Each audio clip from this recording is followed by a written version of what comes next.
இந்த கரும்பு தின்ன கூலி வேணுமான்னு உடனே கொடுங்கன்னு வாங்கிட்டார். இவருக்கு யோகம் நன்னா தெரியும். நமக்கு யோக பிரபாவம் இருந்துன்னு வச்சுக்கேன், சாப்பாடே வேண்டாம். ஒரு வருஷம் சாப்பிடலனாலும் ஒன்றும் ஆகாது. ஒரு வருஷம் சாப்பிடலன்னா ஒன்று, ஏன்னா அந்த யோகத்தாலேயே இருக்கலாம், அந்த யோக பிரபாவத்தாலே இருக்கலாம். அந்த யோகம் இவருக்கு நன்னா கை வந்திருக்கு இல்லையா, அதெல்லாம் அதுதான் நேரம் வாங்கிட்டார். நேராக எங்கே போனார்? திருக்குறுகூர் போனார், ஆழ்வார் திருநெல்வேலி போனார். நம்மாழ்வார் எங்கே எழுந்தருளி இருந்தாரோ அந்த புளிய மரத்தடியிலே போய் அங்கே போய் தானும் போய் உட்கார்ந்துட்டார். உட்கார்ந்துட்டு யோக பிரபாவத்தாலே 12,000 தடவை சொல்லணும். சரி சுவாமி 12,000 சொல்ல சொன்னால் அவர் வந்துடுவாரா? நாங்களும் உட்காந்துக்கிறோம், உட்காந்து பண்ண முடியுமான்னா உட்காரலாம், சொல்லலாம்.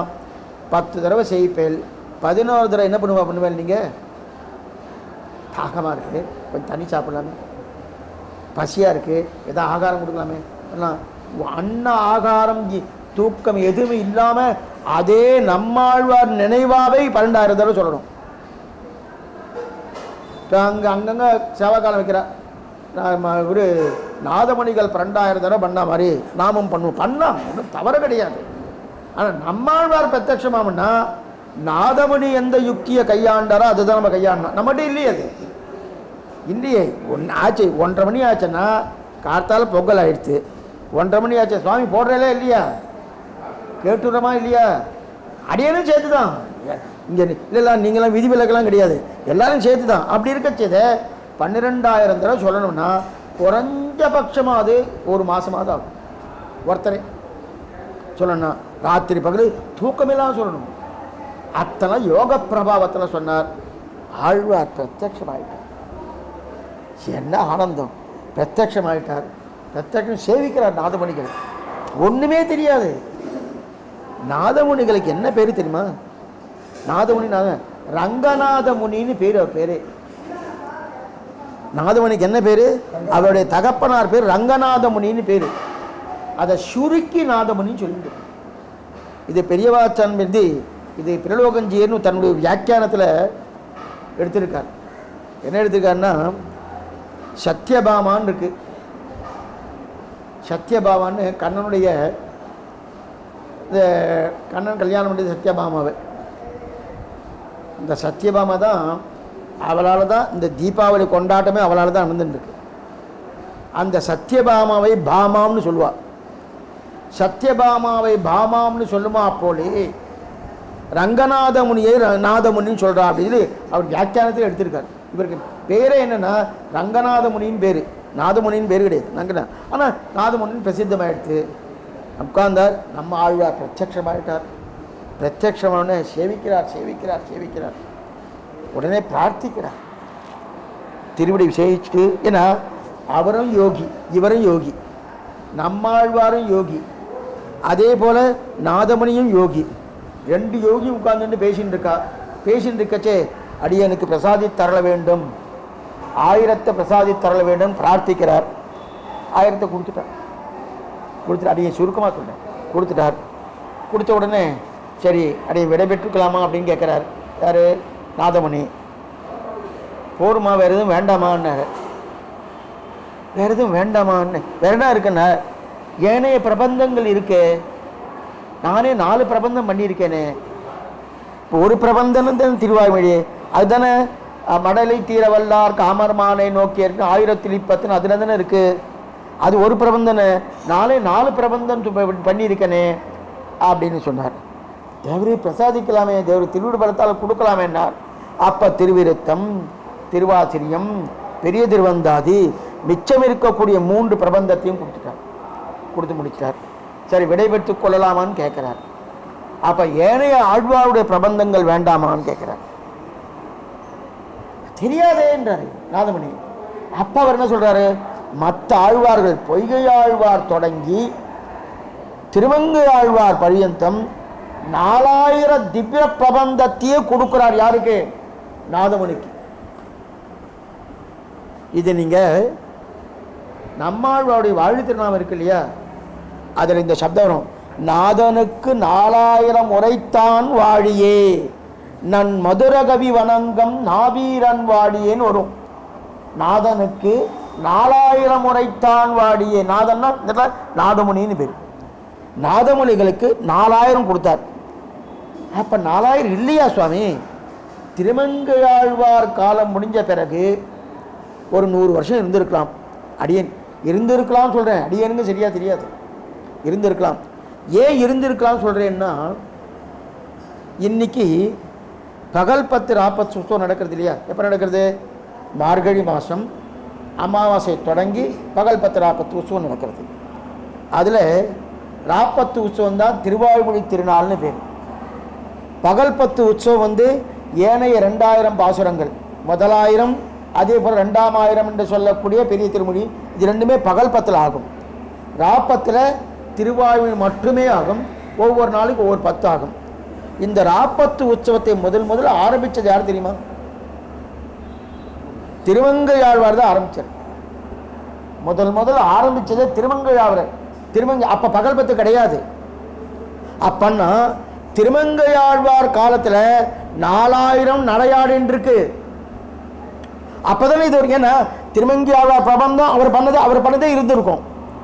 அதற்கு மேற்கொண்டு பொய்கையாழ்வார், பூதத்தாழ்வார், பேயாழ்வார், ஏனைய ஆழ்வாருடைய பிரபந்தங்களும் இருந்திருக்கும். இப்போ திருமங்கையாழ்வார் காலத்தில் எல்லாமே இருந்திருக்கு. அதனால தான் நேராக திருமங்கையாழ்வார் போய் பிரார்த்திக்கிறார், நம்பெருமாள்கிட்ட போய் பிரார்த்திக்கிறார், பெரிய பெருமாள்கிட்ட போய் பிரார்த்திக்கிறார். பிரார்த்தித்த உடனே இந்த மாதிரி ஆழ்வாருடைய ஸ்ரீசுக்கிய செவிசாய்க்கணும்னார். திருவாய்மொழிக்கு என்ன தெரியுமா பேர்? திருவாய்மொழின்னு பேர் கிடையாது. இப்போ நம்ம திருவாய்மொழின்னு சொல்லிட்டு இருக்கோமோ, திருவாய்மொழிக்கு பேர் என்ன தெரியுமா? இரும் தமிழ் நூல்னு பேர்.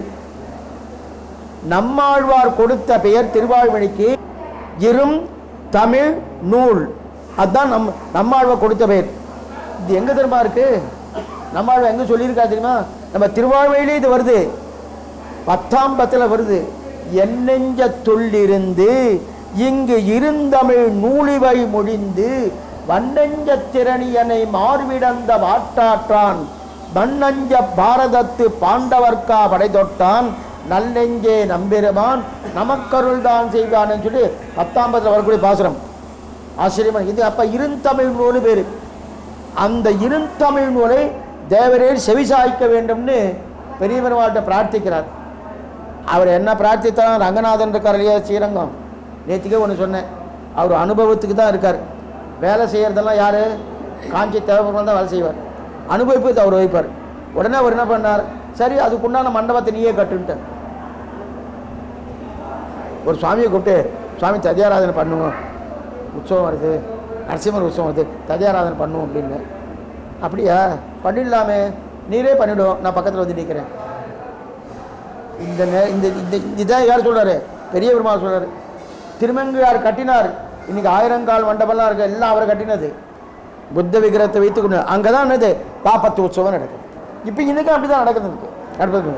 இப்போ திருமங்கையாழ்வார் காலத்தில் திருவாய்மொழி இருந்திருக்கு. திருமங்கையாழ்வாருக்கு திருவாய், ஏன்னா அவர் தானே முதல்ல ராப்பத்து உற்சவத்தை ஆரம்பித்தார். அவர் எப்படி ஆரம்பித்தார்? பெரிய வினோதமான ஒரு நிலை, அது விசேஷமான நிலை. அதுக்கு இப்போ வேண்டாம், அப்படி 4 மணி விஷயத்தை பார்ப்போம். அப்படி இருக்க செய்து இப்போ இவருக்கு 4000 இருக்குன்னே தெரியாது. நாதமணிகளுக்கு முதல்ல 1000 பிரார்த்தித்தார், கொடுத்துட்டார்.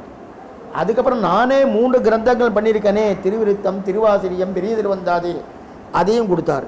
அதற்கு மேற்கொண்டு ஏனைய ஆழ்வார்கள், பொய்கை ஆழ்வார் தொடக்கமாக திருமங்கையாழ்வார் பரியந்தம் எத்தனை ஆழ்வார்களோ அத்தனை பேரும் பண்ணின கிரந்தங்கள், மொத்தம் 24 கிரந்தங்கள், 4000 திவ்ய பிரபந்தம்.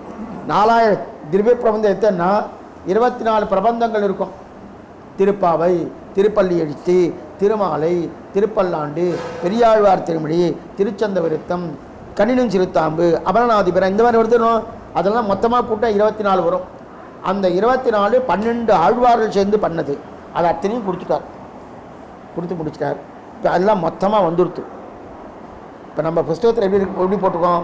மொத்தமாலாம் இருக்காது. திருப்பல்லாண்டு, அதுக்கப்புறம் பெரியாழ்வார் திருமொழி, அதுக்கப்புறம் நாச்சியார் திருமொழி, திருப்பாவை, இப்படியே வரிசையாக வந்துட்டு இல்லையா?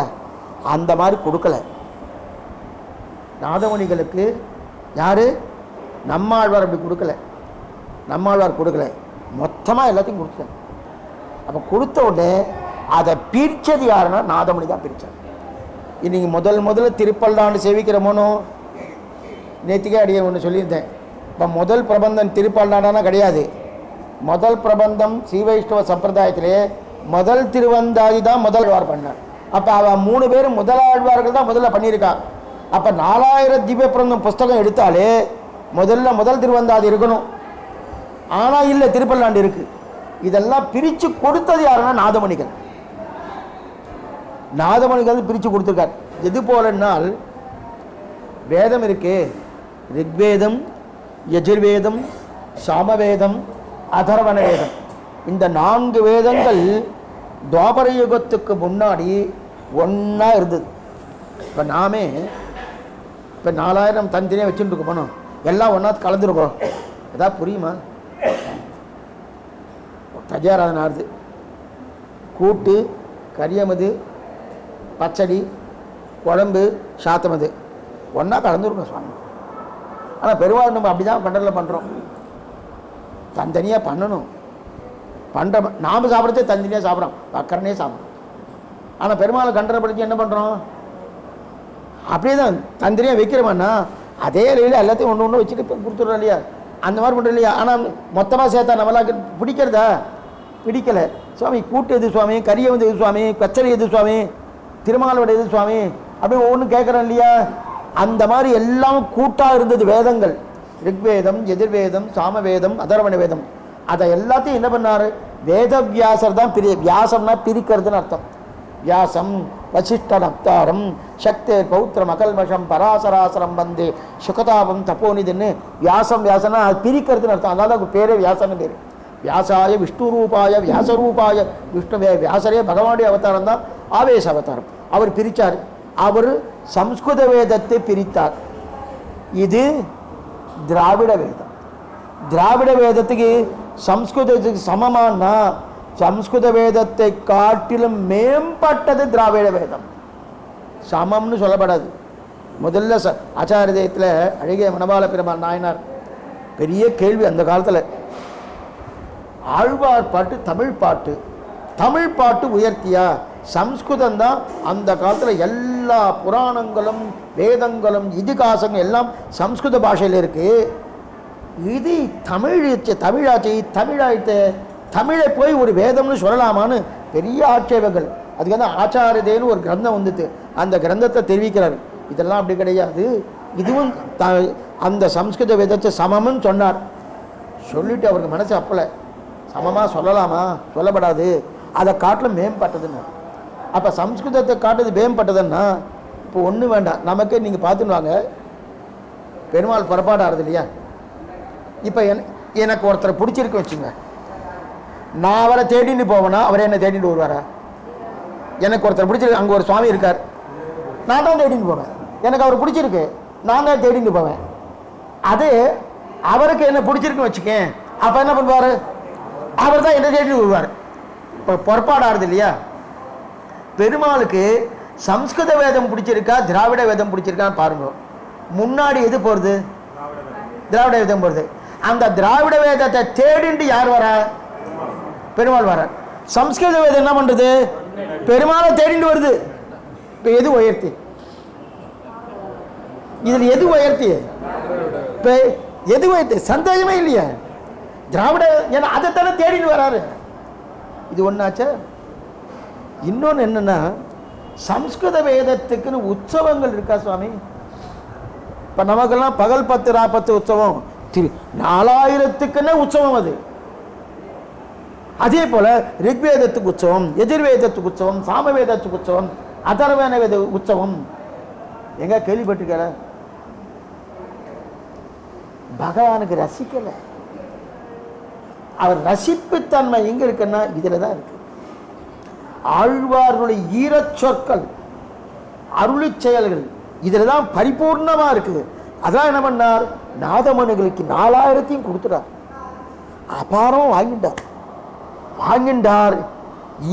இனி இத்தனை நாள் அவருடைய நிலை இருந்த வாழ்க்கையே வரி இனிமே இருக்குன்னா, ஆழ்வாருடைய ஸ்ரீசுட்டி கிடைச்ச உடனே அவருக்கு சங்கீத பிரியர், அவ்வளோ சங்கீதம் இருக்கு. சங்கீதம் தெரிஞ்சபடியால் என்ன பண்ணாருன்னா, அவர் ஒவ்வொருத்தத்துக்கும் ஒவ்வொரு பாசுரத்துக்கும் ஒவ்வொரு ராகத்தை இடுறார். இப்போ அவரா புஸ்தகத்திலாம் அதெல்லாம் கிடையாது. நீங்கள் பழைய காலம் புஸ்தகம் பாருங்க, ஒவ்வொரு பாட்டுக்கு முன்னாடி இந்த ராகம் இந்த தாளம்னு போட்டிருக்கும். இந்த ராகம் நாதமணிகள் பண்ணது. இன்றைக்கும் சில சங்கீத பிரிவுகள்லாம் இந்த பாட்டு எடுக்கச்சே அவர் எந்த ராகத்தை இட்டுருக்காரோ எந்த தாளத்தை இட்டுருக்காரோ அதே பிரகாரம் ராக தாளத்தோடு பாடுவார். அத்தனையும் பண்ணார். அது மட்டும் இல்லை, அத்தனையும் பண்ணது மாத்திரம் இல்லை, அதை பிரச்சாரம் பண்ணணுமோனோ நம்மக்கிட்ட ஒரு நல்ல வஸ்து வந்துடுத்து, இனிமையான வஸ்து வந்துடுத்து. இனிமையான வஸ்து வந்துடுதுன்னா இனியது தனி அருந்தேன், இனியதாக இருக்கக்கூடிய வந்து நம்ம தனியாக சாப்பிடக்கூடாது. அப்படி இருக்கச்சது எல்லாருக்கும் கொடுக்கணுமோனும். அதனால் தன்னுடைய மருமக்கள் 2 பேர் இருக்கா. அந்த மருமகன்கள் மேலையகத்தாழ்வார் கீழையகத்தாழ்வார் 2 பேர். அவள் 2 பேரும் வரவழைச்சி அவளை வச்சுன்னு பூர்த்தியாக பிரச்சாரம் பண்ண ஆரம்பித்தார். உலகம் முழுவதும், இந்த தேசம் முழுவதும் இந்த 4000 திவ்ய பிரபந்தத்தை தேசம் முழுவதும் பிரச்சாரம் பண்ண ஆரம்பித்தார். இன்னைக்கு அவர் கொண்டு வந்து கொடுக்கலன்னு வச்சுக்கோ, ஏன்னா நமக்கு இருட்டு தான் இருக்கும், நமக்கு 4000 இருக்குன்னா தெரியாது. ஆழ்வார்கள்லாம் பண்ணிட்டா. கலியுகம் பிறந்து 500 வருஷத்துக்குள்ள எல்லா ஆழ்வார்களும் பிறந்து அவரவர்கள் தங்கள் தங்கள் கிரந்தத்தை பண்ணிட்டு எல்லாம் கிளம்பி அவாவா ஸ்ரீவைகுண்டம் போய் சேர்ந்தாச்சு. அதுக்கப்புறம் கிட்டத்தட்ட 3500 வருஷ காலங்கள் 4000 திவ்ய பிரபந்தம் இருந்ததுன்னே தெரியலையே. ஏன்னா நாதமணிக்கே தெரியலையே. இத்தனைக்கும் யோக பிரபாவம் தெரியும் அவருக்கு. அவர் தெரியாதபடியாலே அந்த நாதமணிகள் அங்கு திருக்குடந்தை பாசுரத்தின் மூலமாக, அதனால தான் திருக்குடந்தை 6வது பெருமாள் இல்லையா, அவருக்கு நீங்கள் அங்கே போய் நீங்கள் நின்னேன்னா அவருக்கு அர்ச்சனை பண்ணுவா. அர்ச்சனை பண்ணுறா இல்லையா, அஷ்டோத்திரம் ஒவ்வொரு கோயிலும் பண்ணுறா இல்லையா, அஷ்டோத்திரம் 108 திருநாமக்கள்னு சுவாமி கோத்திரம் குலம்லாம் சொல்லி அர்ச்சனை பண்ணுறா இல்லையா. அர்ச்சனை பண்ணும்போது அதில் ஒரு சப்தம் திராவிட வேத தரிசகாய நமகான்னு வரும். திராவிட வேதத்தை கொடுத்தவர் யாருன்னா திருக்குடந்தை 6வது பெருமாள். அதனால தான் என்ன பார்த்துங்கோ, திருமங்கை ஆழ்வார் ஆரம்பிக்கும் போதும் திருக்குடந்தையை சொல்றார். சூழ்புணல் குடந்தையே தொழுது, வாடினேன் வாடி பாசனம் இருக்கு இல்லையா, அதான் சூழ்புணல் குடந்தையே தொழுதுன்றார். முடிக்கும் போது குடந்தையை தழுவின் முடிக்கிறார். அதே போல நம்பாழ்வாரும் குடந்தையிலே ஆரம்பிக்கிறார், குடந்தையிலே முடிக்கிறார். ஏன் இதெல்லாம் சூச்சகம் என்னன்னா, இந்த திருக்குடந்தை எம்பெருமான் தான் இந்த திராவிட வேதமாக இருக்கக்கூடிய இந்த 4000 திவ்ய பிரபந்தத்தையே காட்டி கொடுக்க போகிறான். எப்ப நாதமுனிகள் இல்லைன்னா இப்போ நாம் இங்கே உண்டா, நமக்கு திருவெண்காப்பு இருக்கா, ஏதாவது இருக்கா, இல்லை இந்த உற்சவங்கள் ஏன் தெரிசிங்க பெருமாளை உண்டான்னா இல்லையே. திருவங்கையாழ்வார் பள்ளியில் ஓதி வந்ததன் சிறுவன் வாயில் ஓர் ஆயிரம் அந்த பாட்டை கொடுத்தபடியால் அவங்க இருக்கார். நாமெல்லாம் கொஞ்சம் தைரியமாக பெருமாளை எதிர்த்து பேசலாம். எங்கள் ஆழ்வார்லன்னா நீ இல்லை தெரியுமோனோ, சாமி இந்த மாதிரி எதிர்த்து பேசலாமான்னா பேசலாம். திருவேங்கடமுடையார் முன்னாடி 300 வருஷத்துக்கு முன்னாடி நடந்த சரித்திரம் இது. ஒரு சுவாமி போய் நின்றார், தரை போட்டு வச்சுட்டா. இங்கேருந்து சத்தம் போடுறார், நான் வந்திருக்கேன், தரையை போட்டு வச்சுருக்கேன், நீ இருக்கேன், தரையை எடுத்து எனக்கு சேவை கொடுக்க வேண்டாமான்னா. அதெல்லாம் எப்படி கொடுக்க முடியும், அவள் தரை போட்டிருக்கா, தரை எடுக்கிறதே சேவிச்சுக்கோன்னா. அதெல்லாம் இல்லை, எனக்கு இப்போவே நான் சேவிச்சாகணும், இப்போவே சேவிச்சாகணும்னா. பெருமாள் இப்படிலாம் சேவிக்க முடியாது, தரை எடுத்தால் தான் சேவிக்க முடியும்னாரு. எங்கள் ஆழ்வார் பாட்டு உனக்கு கொடுக்கலான்னு இங்கே நிற்ப யாருன்னு கேட்டார்.